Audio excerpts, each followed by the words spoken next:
Right. Well, we have perhaps the most powerful example of a widow's mandate where you think there wasn't a female president. Some would say that there was. So can you tell me about Edith Wilson? Yeah, she's definitely one of the most interesting kind of, I guess, obscure figures in American history because, well, first of all, she came from pretty good stock, came from a big Virginia family. She had, she was a distant relative of Thomas Jefferson, Martha Washington, Robert E. Lee, Pocahontas, so pretty good roots there.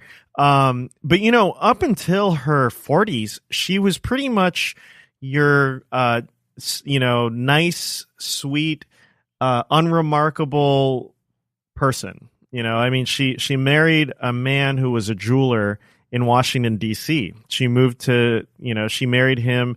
I forgot what year exactly, but she married him and she lived in D.C. for a number of years.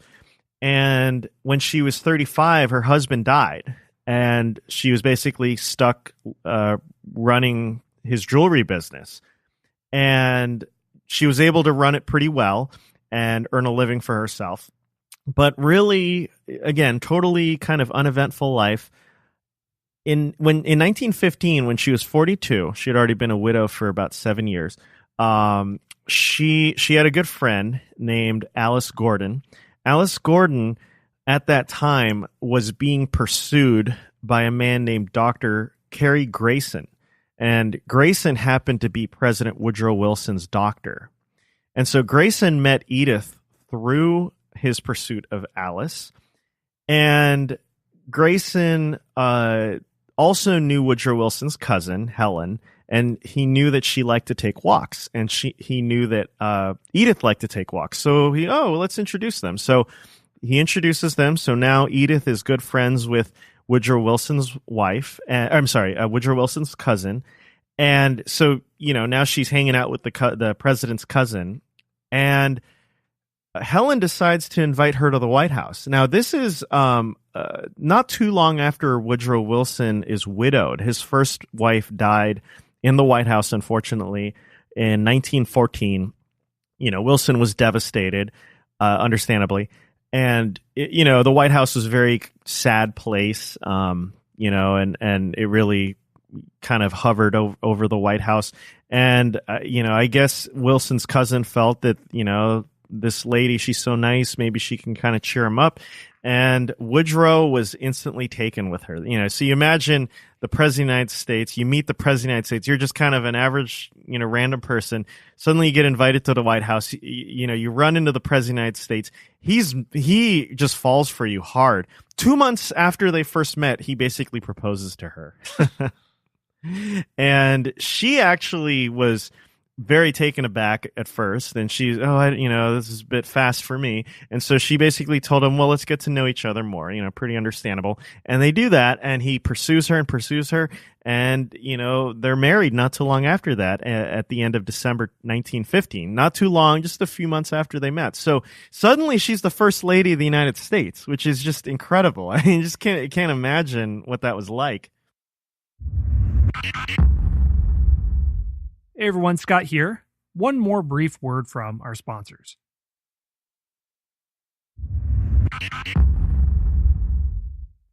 That's incredible. That's an incredible rise to power. And this is in 1915, you said. So there's a major trigger event, which is why we're talking about Edith right now. When does President Wilson suffer his stroke? So, there are a number of interesting things here. The first is that in the lead up to that, so, they're married at the end of his first term. He wins the second term the following year. And they were so in love, apparently, that they want to be around each other all the time. So he starts basically including her on all his work. So, when he's doing his work, she's there and he's kind of teaching her what he's doing. And so she helps him out. And I don't know how you want to describe the kind of the working relationship, if he's kind of like her, his secretary or his helper or whatever. But so she gets familiar with what, his job is like as president. meanwhile, while all this is going on, World War I is wrapping up, and Woodrow Wilson is trying to promote his League of Nations. And to him, this League of Nations is kind of the war to end all wars. Last night was the 100th anniversary of the armistice. Well, Wilson saw this as the opportunity. The League is going to end wars for all eternity. And so this is kind of like to him, the hope of the world rests on getting this treaty through and getting America in the League of Nations. And there's a big Senate fight for it. The Senate has to ratify it. And Wilson basically goes on this trip across the country to promote his treaty and to build support for it. And they'll pressure members of Congress to vote for it. So it's really kind of a crusade from his perspective. And this is when Woodrow Wilson, he had traveled to Paris to negotiate this treaty, and he was already exhausting himself. And his doctors actually told him that you can't make this trip. Like, don't do it. It's kind of crazy. Some historians believe that he had kind of a Messiah complex, and that he, if he would work himself to death, maybe even die doing it, the support for the League would be overwhelming. People would support it. I mean, it's, who knows really, but at any rate, this was what he really wanted. And he suffers a stroke and he's paralyzed. This is in the fall of 1919. And if you read Edith Wilson's biography or autobiography, her memoirs, it's very interesting because she, on one hand, she talks about what happened, but on the other hand, she's really dedicated to her husband's memory. So she doesn't want to make it look like he was as debilitated as he was, so she portrays it as, I helped him out and all that stuff, but he was the one who had the final say, which was probably true to some extent, but he was in awful shape. I mean, he was basically just kind of a shell of the man he was. And, a very tragic situation for him. And she kind of had to take over his job and run the show.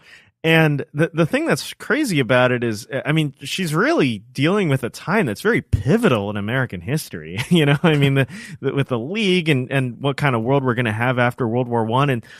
And they're having to cover this up, and they're basically having to, they would get requests from the different departments on what to do about this, policy guidance, and she would kind of just sign off on it and just choose something and just sign off on it and send it back. After a while, they started piling up because there's just so much work to do, and but some of the White House staff members that knew what was going on, they complimented her and said that she's doing pretty much the best she could under those circumstances. That really excites me as an Ottoman historian, and I'll explain why. So in the Ottoman Empire, it's in the Middle East. It's this major Muslim power in Istanbul. There's about a between 50 and 100-year period called the Sultanate of Women, where wives and mothers and even grandmothers of incompetent sultans, or sultans who are boys when they take the throne, basically run the entire empire. And this is almost exactly the same as Edith Wilson, where behind the scene, the public face is, of course, the strong sultan, or in Woodrow Wilson's case, the able-bodied. Yes, he had a little bit of an illness, but he's back on his feet, making peace for the world. But she's running the show behind the scenes with, Edith had no political experience whatsoever. Do I have that right?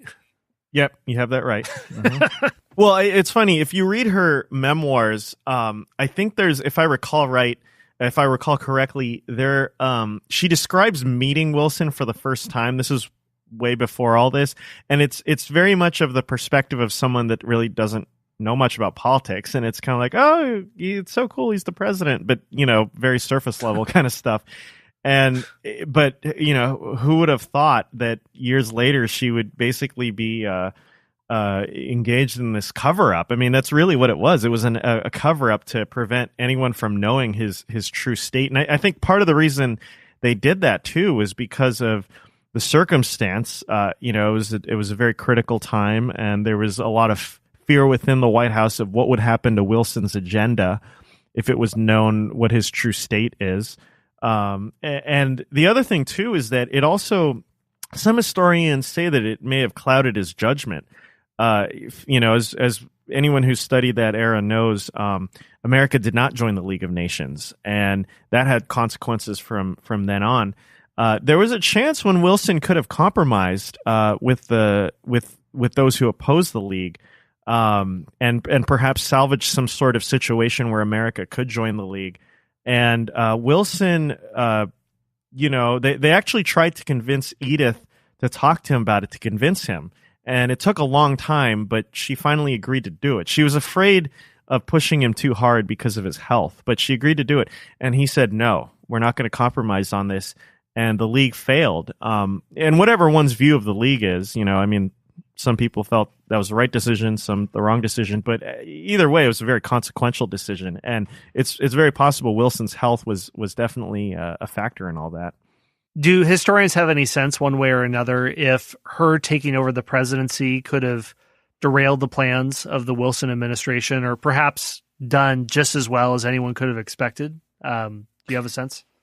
So just from what I've read, I think that more of it is based on what kind of Wilson's state of mind was, and more based on, his actions may have been impaired by kind of the physical state and possibly mental state he was in.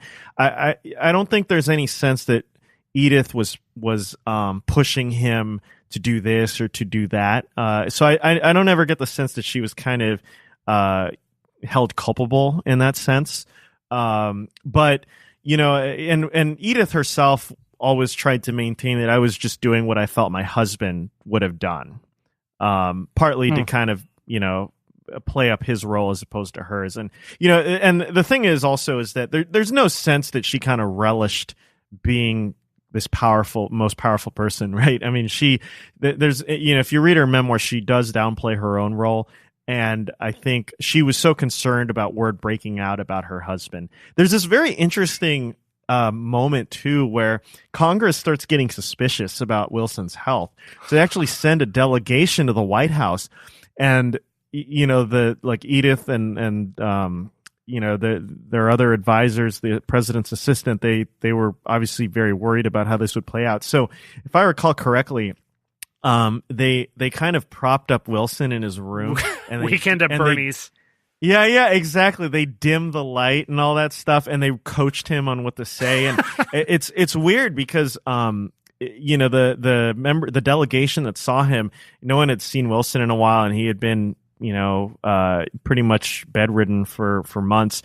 And apparently he has this white beard, this white goatee that kind of went, really he'd kind of deteriorated and hadn't really taken care of himself. And apparently he passed the test. Apparently he kind of roused himself and delivered enough of a performance so that, I guess he's fine, and he just has a cold or something. But yeah, it was kind of a harrowing moment there for a second. Well, yeah, this is such a crazy story. And the other things that you mentioned as well, figures showing up at times in history that we wouldn't expect them to show up. So to tie these things in together, what do you think you came away with looking at these different campaigns from 1872 all the way up to 1972? Do you think you got any insight about looking at then were long shot candidates and what it means to be someone who hasn't broken a barrier yet and is trying to, bend the arc of history in some direction? Yeah, it's very interesting because I guess there are a couple things. The first is that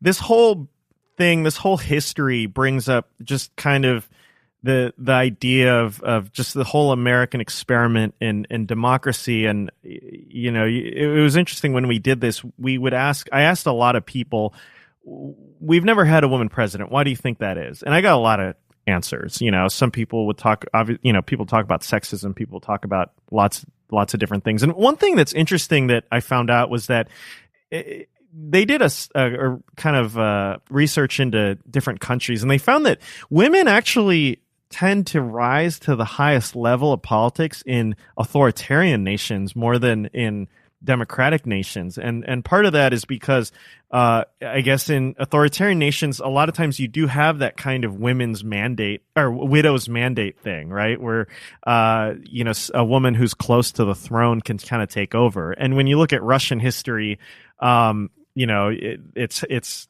you've seen that happen. And you look at Chinese history, in the 19th century, China was ruled by a woman who had started out as the king's concubine, the emperor's concubine, and then, so on and so forth.